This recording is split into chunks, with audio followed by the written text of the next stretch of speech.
ये जो हमारी री नीट है, अब हम वो सीरीज़ हम बिगिन करेंगे, राइट। री नीट 2024 जो सीरीज़ है वो बिगिन होती है। पहला क्वेश्चन अगर आप यहाँ देख पाएंगे तो आपको दिख रहा होगा एंजाइम से रिलेटेड क्वेश्चन है, जिसमें पूछा है ग्राफ आपको आइडेंटिफाई करना है कि डिपिक्ट करता हुआ effect of substrate concentration on velocity of enzyme catalysed reaction, है ना। सबस्ट्रेट कॉन्सेंट्रेशन को हम कई बार के एम वैल्यू के थ्रू भी नापते हैं और वेलोसिटी को हम नापते हैं वी मैक्स वैल्यू से।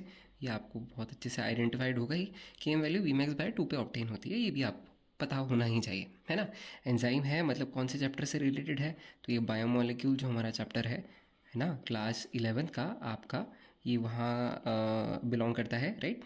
नेक्स्ट पढ़ेंगे, हम देखेंगे which of the following graphs depicts the effect of substrate concentration on velocity of enzyme catalysed reaction. तो अगर आप ध्यान से यहाँ देख पाएंगे तो फर्स्ट वाले में वेलोसिटी ऑफ रिएक्शन है लेफ्ट पे और सबस्ट्रेट कॉन्सेंट्रेशन है। जैसे जैसे सबस्ट्रेट कॉन्सेंट्रेशन बढ़ता जाएगा या विद टाइम तो ये वी मैक्स की तरफ अचीव करता जाएगा, लेकिन 100% एंगेज होने के बाद मतलब एंजाइम जो वन है अगर वो पूरी तरह सबस्ट्रेट से जुड़ चुका है तो they will form a E S complex, ये हमें पता है ना।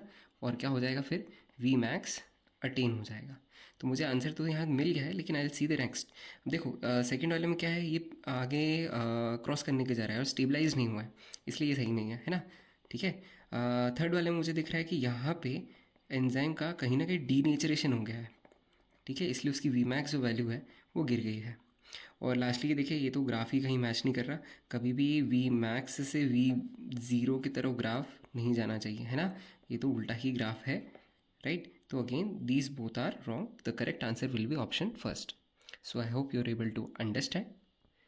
Keep learning with Math Simple.